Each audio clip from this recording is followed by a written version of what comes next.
उस जोत विच सतगुरु धन गुरु नानक पातशाह जी समा गए सन।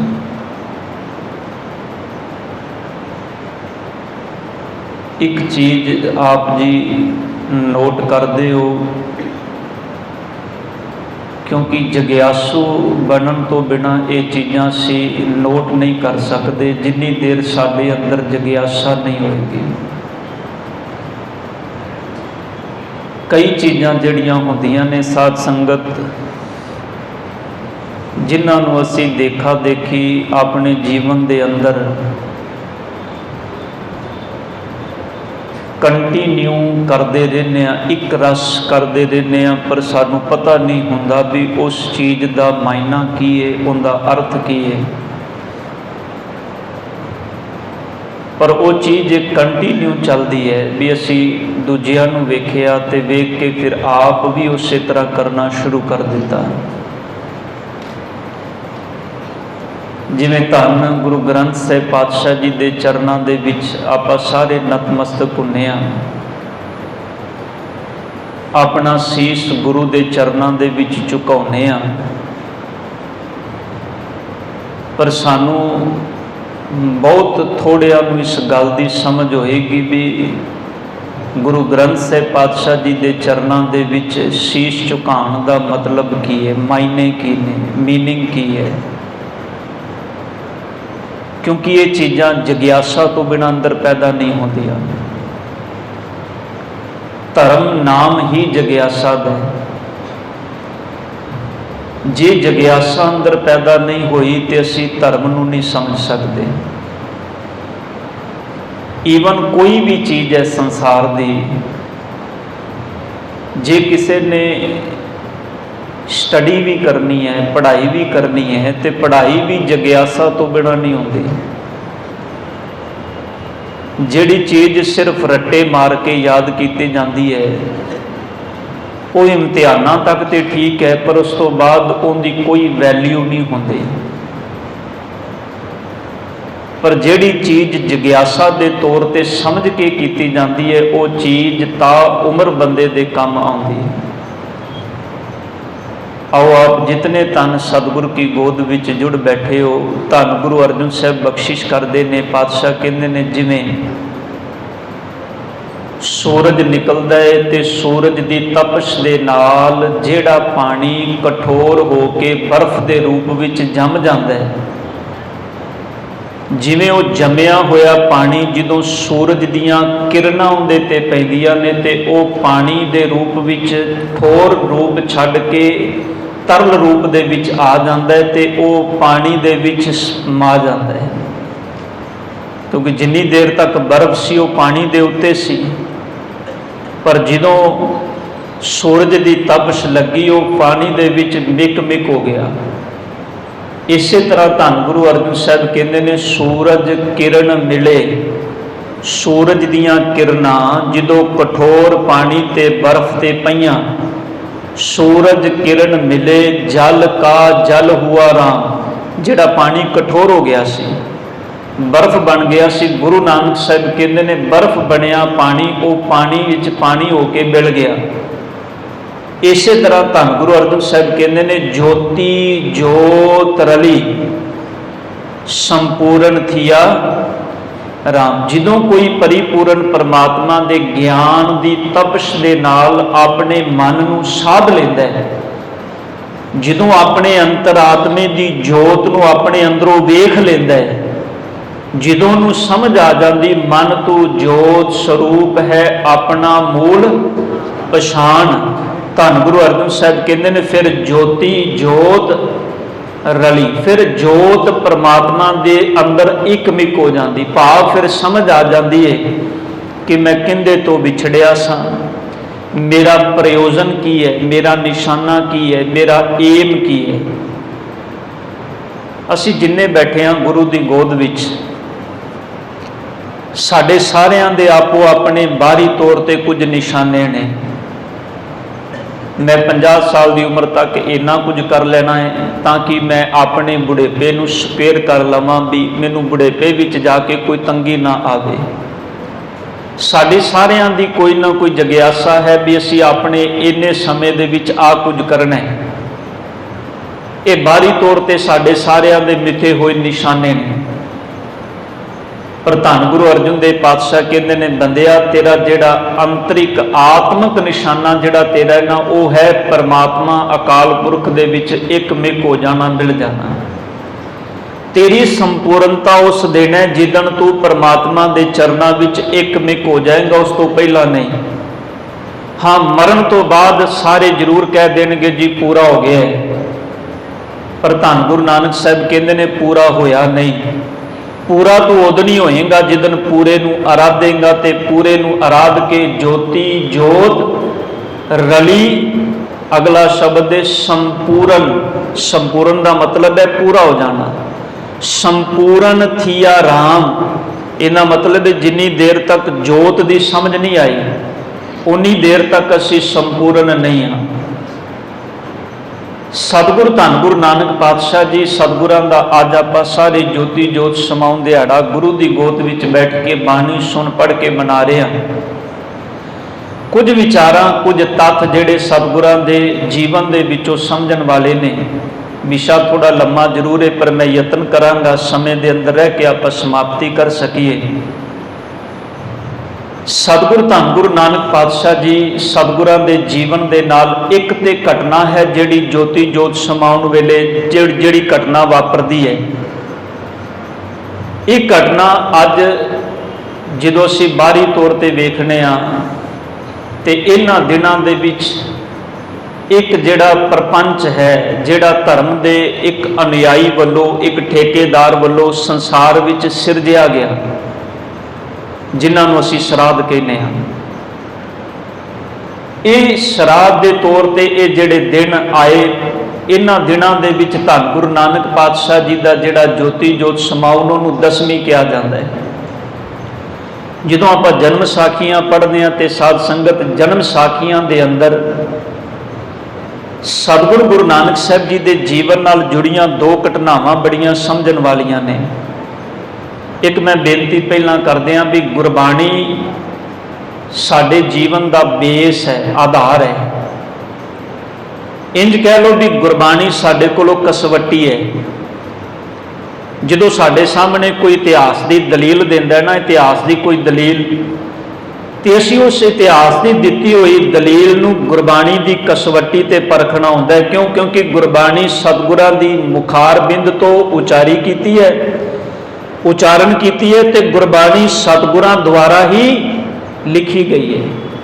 भाव सतगुरां ने अपनी हयाती दे अंदर धन गुरु अर्जुन देव पातशाह जी ने आज श्री गुरु ग्रंथ साहब जी की संपादना की। बाद विच धन गुरु गोबिंद सिंह पातशाह जी ने अपनी हयाती विच आज श्री गुरु ग्रंथ साहब जी की संपूर्णता की।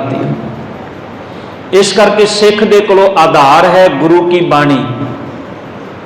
इतिहास विच बहुत ऐसिया चीज़ां ने जिन्होंने गुरबाणी के बेस से गुरबाणी के आधार पर जो असीं समझने वो खरियां नहीं होंदियां। पर असी क्योंकि बहुता इतिहास सुनिया, बहुता इतिहास पढ़िया, मेरे ख्याल चो साडे हर घर के अंदरों जिन्ने तुसीं बैठे हो अजोका समा ते नौजवानों का पढ़न वाला नहीं। वो कहते हैं भी असीं धर्म की किहड़ी गल पढ़ीए, वो पढ़न तो मुनकर ने। पर बहुतात साडे घरां दे विचों जन्म साखियां अक्सर मिल जांदियां ने, ते बहुतात जन्म साखियां उन्होंने गुरुद्वारियां दे विच वापस परतनियां शुरू हो गई ने। क्योंकि बजुर्ग वो जिमें जिमें संसार तो रुखसत होंदे जा रहे हैं, बच्चे वो कहते हैं हुण असीं पढ़ नहीं सकते जी, असीं जो खजाना घर पिया गुरुद्वारे आना शुरू हो गया। वो खजाना है, उन्होंने असीं संभाल नहीं सके, उन्होंने पढ़ नहीं सके। बच्चे कहते हैं साडे कोल होर सब कुछ करने लई टाइम है, पर असीं इन्हां चीज़ों नूं नहीं पढ़ सकते। एक बड़ा वड्डा दुखांत है साडे जीवन का। खैर, धन गुरु नानक पातशाह जी के जीवन के नाल दो घटनावां जुड़ियां हुई जिहड़ियां समझण वालियां ने। इतिहास लिखदा है कि जिहड़ा अज 10वीं है, अज तो 2 दिन पहला 8वीं सी।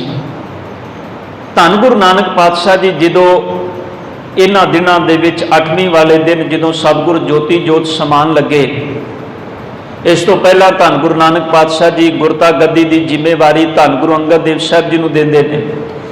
इत्थे भी इतिहास विच कई तरह दीयां मिलावटां ने। खैर, मैं उस पासे नहीं जाना चाहता, क्योंकि साध संगत ये वखरेवे ने, इन्हों असी जिन्ना उलझावांगे ये चीज़ां उन्नियां ही उलझदियां जाणगियां। पर आपां तत्त दी गल समझनी है भी धन गुरु नानक पातशाह जी सतगुरां ने जिस वेले ज्योति जोत समाउण दा समा आया, सतगुरां ने अपने एक सिख नूं बुलाया। उस सिख का नाम सी भाई सधारण। तो उस सिख नूं आख्या भी तुसी जाओ साडे पुत्रां नूं बुला के लियाओ। बाबा श्री चंद जी ते लक्ष्मी दास जी उन्होंने बुला के लियाओ। सतगुरु धन गुरु नानक साहब जी नूं सिख कहंदा सतगुरु जी बाबा श्री चंद ते लक्ष्मी दास नूं बुलाउण दी ऐसी किहड़ी जरूरत पै गई। साहब धन गुरु नानक पातशाह कहन लगे साडा समा आ गया है, हुण साडे पुत्रां नूं तुसी बुला के लियाओ। ये जन्म साखी दे बोल ने, गुरु नानक प्रकाश या भाई बाले वाली जन्म साखी भाई वीर सिंह जी ने भी इनू कोट किया है, पर उन्होंने नाल थले एक हिंट दे दिता है नोट वजों भी बहुतात विच जन्म साखियां दे अंदर रला पाया गया है। सिख ने इनू गुरबाणी की कसवट्टी ते आप समझना है। ये बड़ी समझण वाली गल है। कसवट्टी मैं पहलों बेनती की साडे कोलों बाणी है। भाई सधारण गया तो धन गुरु नानक पातशाह जी के पुत्रां नूं बाबा लक्ष्मी दास ते श्री चंद नूं बुला के लिया है। सतगुरां दे सामने बाबा श्री चंद ते लक्ष्मी दास जी आए। इधरों सतगुरु गुरु नानक पातशाह जी दे महल माता सुलखनी जी भी आ गए। तो माता सुलखनी जी नूं धन गुरु नानक साहब जी कहन लगे भागवान ने जिहड़े बचन भाई बाले वाली जन्म साखी उहदे विच शब्द आते ने चौने कीए। हुण इहदे पिछे की वार्ता है वो बड़ी लंबेरी है, पर उत्थे जिहड़े शब्द वरते ने भागवान ने साडा समा आ गया भी असीं हुण परमात्मा दे चरनां विच जा रहे हां लीन होण। आखिरला समय साडा ते इस समय दे अंदर असीं चाहते हैं भी साडा सारा परिवार साडे कोल होवे। ते धन गुरु नानक पातशाह जी के सामने माता सुलखनी जी कहते हैं हुण समझना आ गल बड़ी समझण वाली है। माता सुलखनी जी कहन लगे भी सतगुरु तुसीं जा रहे हो अकाल चलाना भाव जिन्हों असीं ज्योति जोत समाउणा कहने आ। सतगुरु तुसीं जा रहे हो पर जाण तो पहलां तुहानूं एक बेनती करनी है। धन गुरु नानक साहब कहन लगे भी तुसीं कहो जो कहोगे हुण अखीरला समय साडा असीं तुहाडी गल मोड़ांगे नहीं। ते माता सुलखनी जी कहन लगे सतगुरु तुसीं जा रहे हो पर जाण तो पहलां मेरी ये बेनती है भी तुहाडे माता पिता जी वड्डे बुजुर्ग जिहड़े संसार तो चले गए ने तुसीं जाण तो पहलां अज 8वीं है क्यों ना चंगा होवे तुसीं जाण तो पहलां उन्हां दा श्राद्ध करके जाओ। आ चीज़ बड़ी समझण वाली जन्म साखियां दे अंदरों असीं चीज़ां पढ़ियां ने। वड्डे बुजुर्ग जिन्ने बैठे ने उन्होंने जन्म साखियां पढ़ियां ने क्योंकि साडे कोलों दलीलां हुंदियां ने घड़ियां कढ़ाइयां। बनाने वाले ने चीज़ बना दी, लिखण वाले ने चीज़ लिख दी, पर असीं कसवट्टी ते उहनूं कदी परख नहीं सके। जिन्हों बाबा कबीर साहब कहते हैं कबीर कसौटी राम की झूठा टिके ना कोई, राम कसौटी सो सह जो मर जीवा होए। हुण इत्थे गुरबाणी की कसवट्टी ते असीं चीज़ समझनी सी पर जिन्हें नहीं समझी क्योंकि बनाने वाले ने बना दी। इस तरह जो वेखो साध संगत रखड़ियां का समा आउंदा है ते रखड़ियां दे समय दे अंदर उस समय दे दौरान आम दलील दी जाती है भी असी रखड़ी गुरमत का सिद्धांत है, रखड़ी एक गुरमत का त्यौहार नहीं है। पर दलील ये दी जाती है भी तुसीं सानू कहंदे हो भी रखड़ी नहीं बन्ननी पर धन गुरु नानक साहब जी ने तो बनाई है भी माता नानकी जी कोलों भी जे पूछा जाए भी तुसीं कित्थे वेखिया या तुसीं कित्थे पढ़िया कहंदे पढ़िया या वेखिया तो नहीं। पर यह सच है भी सानू वो तस्वीरां ने फोटोआं ने जिन्हां दे विच गुरु नानक साहब पातशाह जी बेबे नानकी दे कोलों रखड़ी बनवा रहे ने। हुण बनाने वाले ने चीज़ बना दी, उन्हें बाजार विच इंपोर्ट कर दी, वो विक गई चीज़। पर ख्याल करियो वो चीज़ साडे अंदर इस कदर छप गई कि आने वाली जनरेशन नूं उस चीज़ नूं कंडैम करना हुण बड़ा औखा हो रहा है। इस करके गुरबाणी नूं आधार मैं इस करके बेनती कर रहा भी गुरबाणी नूं जरूर समझिए। साध संगत दो ही तरीके ने, एक इतिहास ते दूजा गुरबाणी। इतिहास नूं असीं इतिहासक तौर पर उन्होंने गुरसिखां नूं मरजीवड़ियां नूं जिन्हां ने घालना घाली उन्होंने पढ़ना बड़ा जरूरी है। एक पासे तो असी किसी चीज़ नूं कंडैम नहीं कर सकते। असी आखना शुरू कर दिए भी भाई बाले वाली जन्म साखी ना पढ़ो या पुरातन जन्म साखी ना पढ़ो। जन्म साखियां दा जन्म साखियां नूं कंडैम कर दोगे तो इतिहास कित्थों पढ़ोगे। ਤੁਹਾਡੇ ਕੋਲ ਇਤਿਹਾਸ ਦਾ ਇੱਕੋ ਹੀ ਸੋਮਾ ਹੈ ਜਨਮ ਸਾਖੀਆਂ ਨੇ। ਜਿੰਨਾ ਇਤਿਹਾਸ ਲਿਖਿਆ ਗਿਆ ਉਹ ਜਨਮ ਸਾਖੀਆਂ ਦੇ ਵਿੱਚੋਂ ਲਿਖਿਆ ਗਿਆ ਹੈ। ਪਰ ਅਸੀਂ ਉਹਨਾਂ ਜਨਮ ਸਾਖੀਆਂ ਨੂੰ ਕਸਵੱਟੀ ਗੁਰਬਾਣੀ ਦੀ ਲੈ ਕੇ ਸਮਝਣਾ ਹੈ। ਧੰਨ ਗੁਰੂ ਨਾਨਕ ਪਾਤਸ਼ਾਹ ਜੀ ਦੇ ਸਾਹਮਣੇ ਗੱਲ ਲਿਆਂਦੀ ਗਈ ਤੇ ਗੁਰੂ ਨਾਨਕ ਸਾਹਿਬ ਕਹਿਣ ਲੱਗੇ, ਭਾਗਵਾਨ ਨੇ ਤੂੰ ਕਹਿ ਦਿੱਤਾ ਹੈ, ਆਪਾਂ ਇਹਦੀ ਗੱਲ ਕਰ ਲੈਂਦੇ ਹਾਂ। ਮੈਂ ਉਂਝ ਤੇ ਮੈਂ ਅੱਜ ਜੋਤੀ ਜੋਤ ਸਮਾਣਾ ਸੀ, ਪਰ ਅੱਜ ਮੈਂ ਨਹੀਂ ਜੋਤੀ ਜੋਤ ਸਮਾਵਾਂਗਾ। ਮੈਂ ਪਰਸੋਂ ਨੂੰ 10ਵੀਂ ਵਾਲੇ ਦਿਨ ਜੋਤੀ ਜੋਤ ਸਮਾਜੋ, ਅੱਜ ਦਾ ਦਿਨ ਹੈ। ਇਹਨਾਂ 2 ਦਿਨਾਂ ਦੇ ਵਿੱਚ ਆਪਾਂ ਇਹ ਵੀ ਕੰਮ ਕਰ ਲੈਂਦੇ ਹਾਂ। ਹੁਣ ਇਹ ਬੜੀ ਹਾਸੋਹੀਣੀ ਗੱਲ ਹੈ ਜਨਮ ਸਾਖੀ ਦੇ ਅੰਦਰ, ਜਿਹੜੀ ਗੁਰਬਾਣੀ ਦੀ ਕਸਵੱਟੀ ਤੇ ਖਰੀ ਨਹੀਂ ਉਤਰਦੀ। ਪਰ ਉਸ ਜਨਮ ਸਾਖੀਆਂ ਵਿੱਚੋਂ ਅਸੀਂ ਪੜ੍ਹ ਲਈ, ਕਿਉਂਕਿ ਅਸੀਂ ਗੁਰਬਾਣੀ ਨੂੰ ਤਵੱਜੋ ਨਹੀਂ ਦਿੱਤੀ। ਇਸ ਕਰਕੇ ਜਨਮ ਸਾਖੀਆਂ ਵਿੱਚੋਂ ਪੜ੍ਹੀ ਉਹ ਚੀਜ਼ ਸਾਡੇ ਅੰਦਰ ਘਰ ਕਰ ਗਈ ਤੇ ਬਹੁਤਾਤ ਸਿੱਖਾਂ ਨੇ ਵੀ ਧੰਨ ਗੁਰੂ ਨਾਨਕ ਸਾਹਿਬ ਪਾਤਸ਼ਾਹ ਜੀ ਦਾ ਸ਼ਰਾਧ ਕਰਨਾ ਸ਼ੁਰੂ ਕਰ ਦਿੱਤਾ। ਆ 10ਵੀਂ ਵਾਲੇ ਦਿਨ ਬੜੇ ਐਸੇ ਸਿੱਖ ਨੇ ਜਿਹੜੇ ਗੁਰੂ ਨਾਨਕ ਸਾਹਿਬ ਜੀ ਦਾ ਵੀ ਸ਼ਰਾਧ ਕਰਦੇ ਨੇ। ਹੁਣ ਉਹਨਾਂ ਨੂੰ ਪੁੱਛਿਆ ਜਾਏ ਤੇ ਉਹ ਜਨਮ ਸਾਖੀ ਦੀ ਉਦਾਹਰਨਾਂ ਦੇ ਕੇ ਕਹਿੰਦੇ ਨੇ ਜੀ ਇਹ ਸਭ ਜਨਮ ਸਾਖੀਆਂ ਵਿੱਚ ਲਿਖਿਆ ਹੈ। ਪਰ ਪੁੱਛਿਆ ਜਾਏ ਵੀ ਧੰਨ ਧੰਨ ਸਾਹਿਬ ਸ੍ਰੀ ਗੁਰੂ ਗ੍ਰੰਥ ਸਾਹਿਬ ਪਾਤਸ਼ਾਹ ਜੀ ਦੀ ਪਾਵਨ ਬਾਣੀ ਵਿੱਚ ਐਸਾ ਕਿਤੇ ਲਿਖਿਆ ਹੈ? ਸਤਿਗੁਰ ਨੇ ਤੇ ਬੜੀ ਸਪਸ਼ਟ ਗੱਲ ਕਹੀ। ਪਾਤਸ਼ਾਹ ਕਹਿੰਦੇ ਨੇ, ਆਇਆ ਗਿਆ ਮੂਇਆ ਨਾਉ, ਪਿੱਛੇ ਪੱਤਲ ਸਦਿਓ ਕਾਉ। ਸਤਿਗੁਰ ਪਾਤਸ਼ਾਹ ਕਹਿੰਦੇ ਨੇ, ਆਇਆ ਸੀ ਚਲਾ ਗਿਆ ਤੇ ਲੋਕਾਂ ਨੇ ਆਖਿਆ ਵੀ ਇਹ ਤੇ ਮਰ ਗਿਆ ਹੈ। ਮੂਇਆ ਨਾਉ ਮਰਿਆ ਹੋਇਆ, ਲੋਕਾਂ ਨੇ ਆਖਿਆ ਬੀਤ ਗਿਆ ਹੈ। ਤੇ ਪਿੱਛੋਂ ਕੀ ਕੀਤਾ? ਬਾਦਸ਼ਾਹ ਜੀ ਕਹਿਣ ਲੱਗੇ, ਪਿੱਛੇ ਪੱਤਲ ਸਦਿਓ ਕਾਉ, ਪਿੱਛੇ ਉਹਦੇ ਸ਼ਰਾਧ ਕੀਤਾ। ਪੱਤਲ ਦੇ ਉੱਤੇ ਉਹ ਪਕਵਾਨ ਰੱਖ ਕੇ ਤੇ ਫਿਰ ਕਾਵਾਂ ਨੂੰ ਆਵਾਜ਼ਾਂ ਮਾਰਦੇ ਨੇ ਵੀ ਆਓ ਹੁਣ ਸਾਡੇ ਬਜ਼ੁਰਗਾਂ ਦਾ ਸ਼ਰਾਧ ਤੁਸੀਂ ਖਾ ਲਓ। ਹੁਣ ਇਹ ਚੀਜ਼ਾਂ ਸਤਿਗੁਰ ਨੇ ਬਾਣੀ ਵਿੱਚ ਕੰਡੈਮ ਕੀਤੀਆਂ, ਪਰ ਅਸੀਂ ਉਹਨੂੰ ਇਤਿਹਾਸ ਵਿੱਚੋਂ ਪੜ੍ਹ ਕੇ ਆਖਿਆ ਵੀ ਨਹੀਂ ਇਹ ਸਭ ਕੁਝ ਹੁੰਦਾ ਹੈ। ਧੰਨ ਗੁਰੂ ਨਾਨਕ ਪਾਤਸ਼ਾਹ ਜੀ ਨੇ ਹੁਣ ਧਿਆਨ ਦੇਣਾ ਜਨਮ ਸਾਖੀ ਦੇ ਅੰਦਰ ਇਸੇ ਗੱਲ ਨੂੰ ਥੋੜਾ ਜਿਹਾ ਪਹਿਲੋਂ ਸਮਝਣ ਦਾ ਯਤਨ ਕਰੀਏ। ਇਸ ਤੋਂ ਪਹਿਲਾਂ ਇੱਕ ਘਟਨਾ ਹੋਰ ਆਉਂਦੀ ਹੈ। ਧੰਨ ਗੁਰੂ ਨਾਨਕ ਪਾਤਸ਼ਾਹ ਜੀ ਦੇ ਜਿਹੜੇ ਪਿਤਾ ਨੇ, ਪਿਤਾ ਕਲਿਆਣ ਦਾਸ ਜੀ, ਉਹਨਾਂ ਨੇ ਇੱਕ ਦਿਨ ਘਰ ਦੇ ਵਿੱਚ ਸਮਾਂ ਰੱਖਿਆ ਵੀ ਸਾਰਾ ਪੂਜਾ ਪਾਠ ਦੀ ਸਮੱਗਰੀ ਲਿਆਂਦੀ, ਬ੍ਰਹਮ ਭੋਜ ਦੇ ਲਈ ਪੰਡਤਾਂ ਨੂੰ ਬ੍ਰਾਹਮਣਾਂ ਨੂੰ ਵੀ ਬੁਲਾ ਲਿਆ। ਧੰਨ ਗੁਰੂ ਨਾਨਕ ਪਾਤਸ਼ਾਹ ਜੀ ਸਭ ਕੁਝ ਵੇਖ ਰਹੇ ਨੇ ਪਰ ਬੋਲੇ ਕੁਝ ਨਹੀਂ। ਤੇ ਜਿਸ ਦਿਨ ਸਾਰੇ ਬ੍ਰਾਹਮਣ ਘਰ ਵਿੱਚ ਆਣੇ ਸੀ, ਉਸ ਦਿਨ ਜਦੋਂ ਸਾਰੇ ਘਰ ਵਿੱਚ ਪਹੁੰਚ ਗਏ ਤੇ ਧੰਨ ਗੁਰੂ ਨਾਨਕ ਪਾਤਸ਼ਾਹ ਜੀ ਪਿਤਾ ਜੀ ਨੂੰ ਕਹਿੰਦੇ ਨੇ, ਪਿਤਾ ਜੀ ਤੁਸੀਂ ਕੀ ਕਰ ਰਹੇ ਹੋ? ਤੇ ਪਿਤਾ ਕਲਿਆਣ ਦਾਸ ਜੀ ਕਹਿਣ ਲੱਗੇ ਵੀ ਅਸੀਂ ਆਪਣੇ ਬਜ਼ੁਰਗਾਂ ਦਾ, ਵੱਡਿਆਂ ਦਾ, ਉਹਨਾਂ ਦਾ ਸ਼ਰਾਧ ਕਰਨਾ ਹੈ। ਤੇ ਗੁਰੂ ਨਾਨਕ ਪਾਤਸ਼ਾਹ ਜੀ ਨੇ ਉੱਥੇ ਫਿਰ ਸਾਰੀ ਗੱਲ ਸਮਝਾਈ। ਸਾਹਿਬ ਕਹਿਣ ਲੱਗੇ, ਪਿਤਾ ਜੀ ਇਹ ਉਹਨਾਂ ਲੋਕਾਂ ਦੇ ਪ੍ਰਪੰਚ ਨੇ ਜਿਹੜੇ ਸੱਚ ਨੂੰ ਨਹੀਂ ਸਮਝਦੇ। ਸਤਿਗੁਰ ਨੇ ਉੱਥੇ ਪਿਤਾ ਕਲਿਆਣ ਦਾਸ ਜੀ ਦੇ ਸਾਹਮਣੇ ਬੜੀਆਂ ਦਲੀਲਾਂ ਰੱਖੀਆਂ, ਉਹ ਜਨਮ ਸਾਖੀ ਦੇ ਅੰਦਰ ਨੇ। ਤੇ ਸਤਿਗੁਰੂ ਗੁਰੂ ਨਾਨਕ ਸਾਹਿਬ ਜੀ ਦੀਆਂ ਉਹਨਾਂ ਦਲੀਲਾਂ ਨੂੰ ਸੁਣ ਕੇ ਪਿਤਾ ਕਲਿਆਣ ਦਾਸ ਜੀ ਮੰਨ ਵੀ ਗਏ, ਔਰ ਪਿਤਾ ਕਲਿਆਣ ਦਾਸ ਜੀ ਨੇ ਮਨਾ ਕਰ ਦਿੱਤਾ, ਉਹਨਾਂ ਸ਼ਰਾਧ ਨਹੀਂ ਕੀਤਾ। ਇੱਕ ਪਾਸੇ ਜਨਮ ਸਾਖੀ ਦੇ ਅੰਦਰ ਇਹ ਬੋਲ ਲਿਖੇ ਨੇ ਤੇ ਦੂਜੇ ਪਾਸੇ ਜਿਦਨ ਗੁਰੂ ਨਾਨਕ ਸਾਹਿਬ ਜੀ ਨੇ ਜੋਤੀ ਜੋਤ ਸਮਾਣਾ ਸੀ ਉਸ ਦਿਨ ਆ ਲਿਆ ਕੇ ਸਾਡੇ ਸਾਹਮਣੇ ਪਰੋਸ ਦਿੱਤਾ। ਭਾਵੇਂ ਸੀ ਵੀ ਗੁਰੂ ਕੇ ਸਿੱਖੋ, ਤੁਸੀਂ ਆਪਣੀ ਆਈਡੀਓਲੋਜੀ ਨੂੰ, ਤੁਸੀਂ ਆਪਣੇ ਆਪ ਨੂੰ ਕਹਿੰਦੇ ਹੋ ਵੀ ਅਸੀਂ ਸਭ ਤੋਂ ਨਿਆਰੇ ਤੇ ਸਭ ਤੋਂ ਵੱਖਰੇ ਹਾਂ, ਪਰ ਤੁਸੀਂ ਸਾਰਿਆਂ ਤੋਂ ਵੱਖਰੇ ਨਹੀਂ ਜੇ। ਤੁਸੀਂ ਵੀ ਉਹੀ ਹੋ ਜਿਹੜੇ ਦੂਜੇ ਨੇ, ਤੁਸੀਂ ਆਪਣੇ ਆਪ ਨੂੰ ਵੱਖਰਾ ਕਿਵੇਂ ਕਹਿ ਸਕਦੇ ਹੋ? ਅਸਲ ਵਿੱਚ ਇਹ ਸਿੱਧ ਕਰਨਾ ਸੀ ਬ੍ਰਾਹਮਣ ਨੇ, ਪੰਡਤ ਨੇ, ਵੀ ਤੁਸੀਂ, ਤੁਹਾਡੇ ਵਿੱਚ ਤੇ ਸਾਡੇ ਵਿੱਚ ਫਰਕ ਕੋਈ ਨਹੀਂ। ਜੇ ਅਸੀਂ ਸ਼ਰਾਧ ਕਰਨੇ ਆ ਤੇ ਤੁਹਾਡੇ ਵੱਡਿਆਂ ਨੇ ਵੀ ਕੀਤੇ ਨੇ। ਬਸ ਆਹ ਚੀਜ਼ ਸੀ ਜਿਹਨੂੰ ਸਮਝਣਾ ਬੜਾ ਜ਼ਰੂਰੀ ਸੀ ਸਿੱਖ ਦੇ ਲਈ।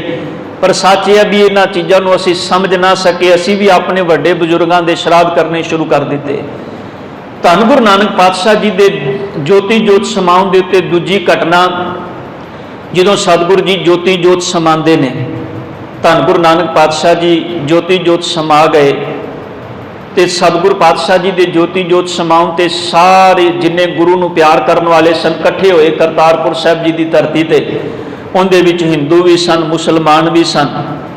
ਧਿਆਨ ਦੇਣਾ, ਹੁਣ ਬਾਬੇ ਨਾਨਕ ਦੀ ਵਿਚਾਰ ਕੀ ਸੀ? ਭਾਈ ਸਾਹਿਬ ਭਾਈ ਗੁਰਦਾਸ ਜੀ ਕਹਿੰਦੇ ਨੇ, ਗੰਗ ਬਨਾਰਸ ਹਿੰਦੂਆਂ, ਮੁਸਲਮਾਨਾਂ ਮੱਕਾ ਕਾਬਾ, ਘਰ ਘਰ ਬਾਬਾ ਗਾਵੀਐ, ਵੱਜਣ ਤਾਲ ਮਿਰਦੰਗ ਰਬਾਬਾ। ਧੰਨ ਗੁਰੂ ਨਾਨਕ ਸਾਹਿਬ ਪਾਤਸ਼ਾਹ ਜੀ ਇਸ ਕੁੱਲ ਕਾਇਨਾਤ ਦੇ ਅੰਦਰ ਇੱਕੋ ਹੀ ਕੈਸੇ ਸ਼ਖਸ ਸਨ, ਪੀਰ ਸਨ, ਵਲੀ ਸਨ, ਔਲੀਏ ਸਨ, ਜਿਨ੍ਹਾਂ ਨੂੰ ਆਪਣੇ ਸਮੇਂ ਦੇ ਅੰਦਰ ਹਰ ਘਰ ਦੇ ਅੰਦਰ ਯਾਦ ਕੀਤਾ ਜਾਂਦਾ ਸੀ। ਹਰ ਘਰ ਦੇ ਅੰਦਰ ਬਾਬੇ ਨਾਨਕ ਦੀ ਚਰਚਾ ਹੁੰਦੀ ਸੀ। यही कारण सी कि गुरु नानक साहब जी ने अपने समय के अंदर तकरीबन 2 करोड़ तो वध सिख गुरु नानक साहब जी ने कलियां तैयार कर दिते। वो सिख जिहड़े सच नाल जुड़ गए। ध्यान देना, सिख का मतलब है सिखियार्थी, सीखण वाला, जिन्हों ने सच का मार्ग, सच का पैंडा तय करना शुरू कर दिता। गुरु नानक साहब जी ने 2 करोड़ बंदा ऐसा खड़ा कर दिता। हुण ध्यान देना, जिदन धन गुरु नानक साहब जी ज्योति जोत समाए, पातशाह जी के शरीर सामने पिया अंदर, ते बाहर एक चर्चा शुरू हो गई। मुसलमान कहन लगे भी धन गुरु नानक पातशाह जी के शरीर नूं ते असीं दफनाना, वो ते साडे पीर ने, साडे वली ने। हिंदू कहन लगे जी नहीं, धन गुरु नानक साहब जी ते साडे गुरु ने, असीं ते उन्हां दे शरीर नूं दफनान नहीं देना, असीं ते उन्हां दे शरीर नूं अगन भेंट करनी है, संस्कार करना है उन्हां दे शरीर दा। खैर बड़ी वड्डी चर्चा आपस में छिड़ गई, बड़ा वड्डा विवाद छिड़ गया आपस में। और बड़ी कमाल की गल है, साखीकार ने इस विवाद के दरम्यान जिस गल नूं धन गुरु नानक साहब जी सारी जिंदगी कंडैम करते रहे, जिथे बाबा नानक जी कोई गल पुकार पुकार के कहते रहे भी एक पिता एकस के हम बारिक तू मेरा गुरहाई, जिथे बाबे नानक ने बाबा कबीर साहब वर्गियां दी बाणी इकत्र करके लोकाई नूं उपदेश दिता, अवल अल्लाह नूर उपाया कुदरत के सब बंदे। कितनी कमाल दी गल है। अज धन गुरु नानक पातशाह जी दे ज्योति जोत समाउण ते साखीकार ने मुसलमान ते हिंदू दोनों नूं एक थां ते लिया के उत्थे ही खड़ा कर दिता जिथों बाबे नानक ने गल शुरू की सी। फिर झगड़ा शुरू करा दिता दोनों के अंदर। ख्याल करियो, यो बाबा नानक सी जिन्हों घर घर विच गाविया जाता है, जिन्हों पढ़न वाले मुसलमान भी सिजदा करते हैं, जिन्हों पढ़न वाले हिंदू भी शीश झुकाते हैं। यो बाबा नानक के जिंदे बाबत सिद्ध कहन लगे भी सतगुरु धन गुरु नानक साहिब जी सिद्ध शुद्ध बोलन शुभ बचन, धन नानक तेरी वड्डी कमाई। उन्होंने भी सिर झुका दिता धन गुरु नानक साहिब जी के चरणों के अंदर भी सतगुरु तेरी कमाई बड़ी वड्डी है, तेरी कमाई के सामने साड़ी कमाई कुछ भी नहीं। वड्डी कमाई का मतलब तो यही होया ना भी जिंदे तुल होर कोई नहीं। तो ध्यान देना, ये उही सिद्ध सन जिन्होंने बड़ा अहंकार ते मान सी, जिन्होंने बड़ियां करामातां ते बड़ियां रिधियां सिद्धियां बाबे नानक के सामने कर करके दिखाइयां भी ये बंदा, ये इंसान, ये बालक किते साडे धर्म विच आ जाए, इनू असीं जोगी बना लीए। पर जो नहीं कोई पेश गई धन गुरु नानक साहब के सामने, बाबे नानक ने अपने शब्द का ऐसा बाण मारिया, शब्द जिती सिद्ध मंडली, सारी सिद्ध मंडली नूं बाबे नानक ने अपने शब्दों के नाल कील लिया। बड़ी कमाल की गल, मैं कई बारी हैरान होना क्योंकि सिद्धां दे कोलों जग्यासा सी। मैं फिर बेनती करदे हां जिथों आपां गल शुरू, सिद्ध जानन वाले सन, उन्होंने सतगुरु पातशाह जी ने बाणी के अंदर बड़े गुणी ज्ञानी आख्या। जो आप सिद्ध गोश की बाणी पढ़ोगे, सतगुरु की जो चर्चा उन्होंने, क्योंकि उन्होंने अंदर जग्यासा सी, पर अज गुरु के सिख के अंदर वो जग्यासा खत्म हो गई है। असी सिर्फ लकीर दे फकीर बन गए हैं। जिथे तक साडे वड्डे बजुर्ग सन, असी उत्थों तक भी पहुंचना नहीं चाहते। असी अपनी एक सोच बना लीए, बस गुरु ग्रंथ साहब जी के चरणों के अंदर मत्था टेकना ही सच्चा धर्म है। ध्यान देना, मत्था टेकना ये सिर्फ पहला स्टैप है। जो बच्चा स्कूले जाता ना पहले दिन, तो मापे कहते हैं बेटा ये तेरी वो थां है जिथे तू अपने जीवन के गुर सीखने ने। बच्चा पहले दिन जो जाता है तो माँ बाप बड़े सिजदे नाल कहते हैं इस थां ते आके अपना सिर झुकाया कर, इत्थे तू जीवन के गुर सीख के जाने ने। तो ख्याल करियो, हुण बच्चा बस जे उत्थों तक ही सीमित रह जाए, वो तो जीवन का पहला पड़ाव सी। गुरु के सामने नतमस्तक होना पहला पड़ाव है। पर असल गुरु की खुशी उदन ही मिलती जिदन बच्चा गुरु की गल नूं स्वीकार लैंदा है, मन लैंदा है।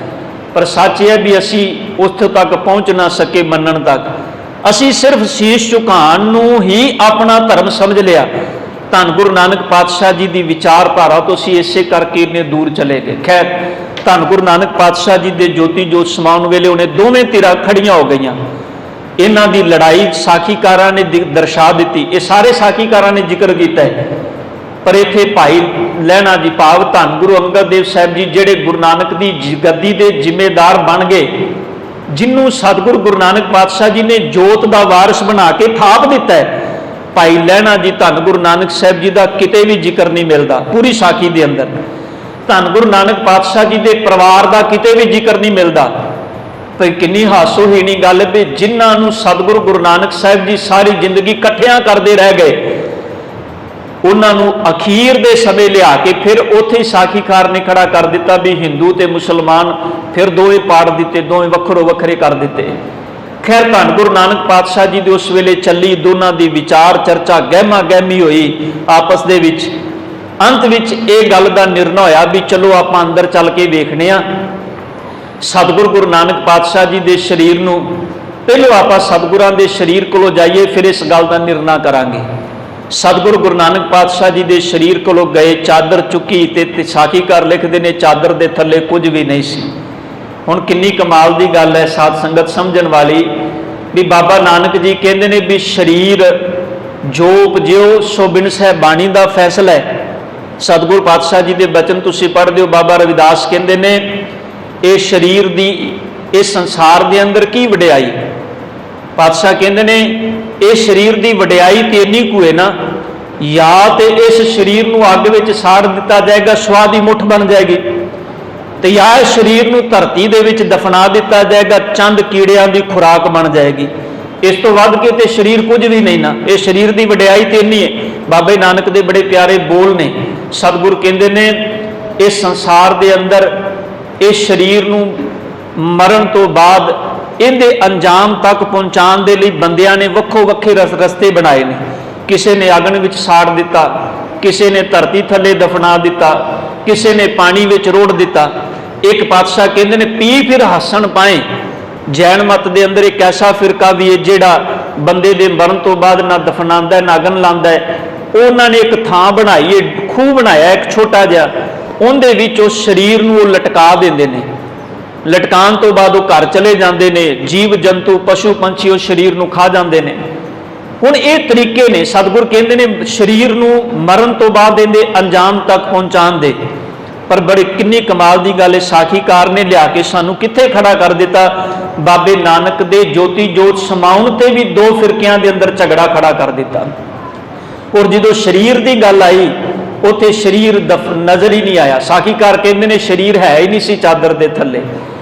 ਹੁਣ ਇਹ ਧੰਨ ਗੁਰੂ ਨਾਨਕ ਸਾਹਿਬ ਪਾਤਸ਼ਾਹ ਜੀ ਦੀ ਪਾਵਨ ਬਾਣੀ ਦੀ ਵਿਚਾਰਧਾਰਾ ਤੋਂ ਬਾਹਰ ਗੱਲ ਨਹੀਂ ਗਈ, ਪਰ ਸਾਨੂੰ ਸੱਚ ਇਹ ਹੈ ਬੜੇ ਚਸਕਿਆਂ ਦੇ ਨਾਲ ਇਹ ਗੱਲਾਂ ਸੁਣਾਈਆਂ ਵੀ ਗਈਆਂ ਤੇ ਅਸੀਂ ਉਹਨਾਂ ਨੂੰ ਬੜੇ ਚਸਕਿਆਂ ਨਾਲ ਸੁਣਿਆ ਵੀ। ਮੈਂ ਫਿਰ ਬੇਨਤੀ ਕਰਦਿਆਂ, ਪਰ ਗੁਰਬਾਣੀ ਦੀ ਕਸਵੱਟੀ ਤੇ ਕਦੀ ਇਹਨਾਂ ਚੀਜ਼ਾਂ ਨੂੰ ਅਸੀਂ ਸਮਝਿਆ ਨਹੀਂ। ਧੰਨ ਗੁਰੂ ਨਾਨਕ ਪਾਤਸ਼ਾਹ ਜੀ ਉਹ ਜੋਤੀ ਜੋਤ ਸਮਾਏ ਨੇ। ਮੁੜ ਕੇ ਉਹ ਚਾਦਰ ਜਿਹੜੀ ਹੱਥ ਵਿੱਚ ਆਈ, ਹਿੰਦੂ ਕਹਿਣ ਲੱਗੇ ਚਾਦਰ ਅਸੀਂ ਲੈ ਕੇ ਜਾਣੀ ਹੈ, ਮੁਸਲਮਾਨ ਕਹਿੰਦੇ ਅਸੀਂ ਲੈ ਕੇ ਜਾਣੀ ਹੈ। ਮੁੜ ਕੇ ਗੱਲ ਦਾ ਨਿਰਣਾ ਹੋਇਆ ਵੀ ਨਹੀਂ, ਆਪਾਂ ਦੋਵੇਂ ਅੱਧੋ ਅੱਧੀ ਰੱਖ ਲੈਂਦੇ ਆ। ਅੱਧੀ ਮੁਸਲਮਾਨ ਲੈ ਗਏ, ਅੱਧੀ ਹਿੰਦੂ ਲੈ ਗਏ। ਪਰ ਧਿਆਨ ਦੇਣਾ ਉਹ ਕਿੱਧਰ ਗਏ ਜਿਹਨੂੰ ਧੰਨ ਗੁਰੂ ਨਾਨਕ ਸਾਹਿਬ ਜੀ ਨੇ 2 ਕਰੋੜ ਲੋਕ ਖੜੇ ਕੀਤੇ ਸਨ, ਉਹ ਕਿੱਧਰ ਗਏ? ਉਹਨਾਂ ਦਾ ਜ਼ਿਕਰ ਹੀ ਨਹੀਂ ਸਾਖੀਕਾਰ ਨੇ ਕੀਤਾ ਕਿਤੇ ਵੀ। ਜਿਹੜੇ ਗੁਰੂ ਨਾਨਕ ਦੀ ਫਿਲਾਸਫੀ ਨੂੰ ਮੰਨਣ ਵਾਲੇ ਸਨ ਉਹ ਸਾਖੀ ਦੇ ਵਿੱਚੋਂ ਖਤਮ ਹੀ ਹੋ ਗਏ, ਉਹ ਕਿਤੇ ਵੀ ਨਹੀਂ ਨਜ਼ਰ ਆਏ। ਹਿੰਦੂ ਨਜ਼ਰ ਆਏ, ਮੁਸਲਮਾਨ ਨਜ਼ਰ ਆਏ, ਪਰ ਬਾਬੇ ਨਾਨਕ ਦੇ ਘਰ ਦੀ ਸੋਚ ਵਿਚਾਰਧਾਰਾ ਆਪਾਂ ਸਾਰੇ ਪੜ੍ਹਨੇ ਆ। ਸਾਹਿਬ ਕਹਿੰਦੇ ਨੇ ਕਾਜੀ ਮੁੱਲਾ ਜੋ ਲਿਖ ਦਿਆ, ਸਤਿਗੁਰ ਕਹਿੰਦੇ ਨੇ ਕਾਜੀ ਨੇ ਮੁਲਾਣੇ ਨੇ ਜੋ ਕੁਝ ਲਿਖ ਦਿੱਤਾ ਛਾੜ ਚਲੇ ਹਮ ਕਛੂ ਨਾ ਲਿਆ। ਸਤਿਗੁਰ ਕਹਿੰਦੇ ਨੇ ਅਸੀਂ ਉਹਨੂੰ ਛੱਡ ਦਿੱਤਾ, ਸਾਡਾ ਉਹਦੇ ਨਾਲ ਕੋਈ ਵਾਸਤਾ ਨਹੀਂ। ਧੰਨ ਗੁਰੂ ਨਾਨਕ ਪਾਤਸ਼ਾਹ ਜੀ ਨੇ ਇਹਨਾਂ ਕਿਸੇ ਧਰਮਾਂ ਦੀ ਵਿਚਾਰਧਾਰਾ ਨੂੰ ਸਤਿਗੁਰ ਨੇ ਅਹਿਮੀਅਤ ਨਹੀਂ ਦਿੱਤੀ। ਸੱਚ ਜ਼ਰੂਰ ਲਿਆ, ਜਿੱਥੇ ਚੰਗੀ ਗੱਲ ਸੀ ਬਾਬੇ ਨਾਨਕ ਨੇ ਸੰਸਾਰ ਦੇ ਸਾਹਮਣੇ ਰੱਖੀ ਹੈ। ਆਪਾਂ 5 ਨਮਾਜ਼ਾਂ ਦੀ ਗੱਲ ਕਰਨੇ ਆ, ਪਰ ਪਰਿਭਾਸ਼ਾ ਸਤਿਗੁਰ ਨੇ ਆਪਣੀ ਦੇ ਦਿੱਤੀ। ਪਰ ਖਿਆਲ ਕਰਿਓ ਉਹਨਾਂ ਸਿੱਖਾਂ ਦਾ ਕਿਤੇ ਇਤਿਹਾਸ ਵਿੱਚ ਜ਼ਿਕਰ ਹੀ ਨਹੀਂ ਆਇਆ। ਹੁਣ ਮਸਕੀਨ ਜੀ ਨੇ ਤੇ ਇੱਕ ਬੜੀ ਪਿਆਰੀ ਵਿਚਾਰ, ਇੱਕ ਨੁਕਤਾ ਹੋਰ ਵੀ ਦਿੱਤਾ ਹੈ। ਉਹ ਕਹਿੰਦੇ ਨੇ ਜਦੋਂ ਸਤਿਗੁਰੂ ਗੁਰੂ ਨਾਨਕ ਸਾਹਿਬ ਪਾਤਸ਼ਾਹ ਜੀ ਦੀ ਉਹ ਚਾਦਰ ਚੁੱਕੀ ਗਈ ਤੇ ਜਦੋਂ ਚਾਦਰ ਚੁੱਕੀ ਗਈ ਤੇ ਥੱਲੇ ਮਹਿਜ ਕੁਝ ਫੁੱਲ ਪਏ ਹੋਏ ਸਨ, ਸਰੀਰ ਨਹੀਂ ਸੀ। ਕਹਿਣ ਲੱਗੇ ਧੰਨ ਗੁਰੂ ਨਾਨਕ ਪਾਤਸ਼ਾਹ ਜੀ ਜਾਂਦਿਆਂ ਵੀ ਇੱਕ ਪੈਗਾਮ ਦੇ ਕੇ ਗਏ, ਭਲਿਓ ਨਾਨਕ ਸਰੀਰ ਨਹੀਂ ਹੈ, ਨਾਨਕ ਤੇ ਇੱਕ ਸੋਚ ਹੈ, ਨਾਨਕ ਤੇ ਇੱਕ ਵਿਚਾਰ ਹੈ। ਜੇ ਉਹਨੂੰ ਆਪਣੇ ਜੀਵਨ ਵਿੱਚ ਧਾਰਨ ਕਰ ਲੋਗੇ ਤੇ ਜਿਵੇਂ ਨਾਨਕ ਵਿਚਾਰ ਸੋਚ ਸੀ ਤੇ ਫੁੱਲਾਂ ਦੀ ਤਰ੍ਹਾਂ ਸਾਰਿਆਂ ਨੂੰ ਮਹਿਕ ਦੇ ਕੇ ਗਿਆ ਹੈ, ਉਹਨਾਂ ਮਹਿਕ ਦੇਣ ਲੱਗਿਆਂ ਵੇਖਿਆ ਨਹੀਂ ਹਿੰਦੂ ਹੈ ਕਿ ਮੁਸਲਮਾਨ ਹੈ। ਉਹਨਾਂ ਮੱਕੇ ਦੀ ਧਰਤੀ ਤੇ ਜਾਣ ਲੱਗਿਆਂ ਨਹੀਂ ਸੋਚਿਆ ਵੀ ਇੱਥੇ ਸਿਰਫ ਮੁਸਲਮਾਨ ਹੀ ਆਉਂਦੇ ਨੇ। ਉਹਨਾਂ ਜਗਨਨਾਥ ਦੀ ਪੁਰੀ ਹਰਿਦੁਆਰ ਦੇ ਅੰਦਰ ਜਾਣ ਲੱਗਿਆ ਨਹੀਂ ਵੇਖਿਆ ਵੀ ਇੱਥੇ ਸਿਰਫ ਹਿੰਦੂ ਹੀ ਆਉਂਦੇ ਨੇ। ਬਾਬੇ ਨਾਨਕ ਨੇ ਆਪਣੀ ਮਹਿਕ ਫੁੱਲਾਂ ਦੀ ਤਰ੍ਹਾਂ ਹਰ ਬੰਦੇ ਨੂੰ ਪਹੁੰਚਾਈਏ। ਮਸਕੀਨ ਜੀ ਲਿਖਦੇ ਕਹਿਣ ਲੱਗੇ ਅਸੀਂ ਇੰਨਾ ਵੀ ਸਮਝ ਨਹੀਂ ਸਕੇ, ਅਸੀਂ ਝਗੜੇ ਨੂੰ ਦਰਸਾਇਆ ਪਰ ਉਸ ਝਗੜੇ ਦੇ ਅੰਦਰੋਂ ਖੈਰ ਇੰਨੀ ਗੱਲ ਹੀ ਸਮਝ ਲੈਂਦੇ ਲੜਨ ਵਾਲੇ ਵੀ ਬਾਬੇ ਨਾਨਕ ਦੀਆਂ ਅੰਤਮ ਕਿਰਿਆਵਾਂ ਵੇਲੇ ਅੰਤਮ ਸਮੇਂ ਵੀ ਅਸੀਂ ਲੜਨੇ ਪਏ ਹਾਂ, ਪਰ ਕਿਤੇ ਇੰਨਾ ਹੀ ਸਮਝ ਲੈਂਦੇ ਵੀ ਗੁਰੂ ਨਾਨਕ ਪਾਤਸ਼ਾਹ ਜੀ ਮਹਿਕ ਉਹਨਾਂ ਦੀ ਮਹਿਜ ਉਹ ਇੱਕ ਫੁੱਲ ਦੀ ਨਿਆਈ ਸਨ ਜਿਹੜੇ ਸੰਸਾਰ ਨੂੰ ਖੁਸ਼ਬੂ ਦੇਣ ਆਏ ਸਨ।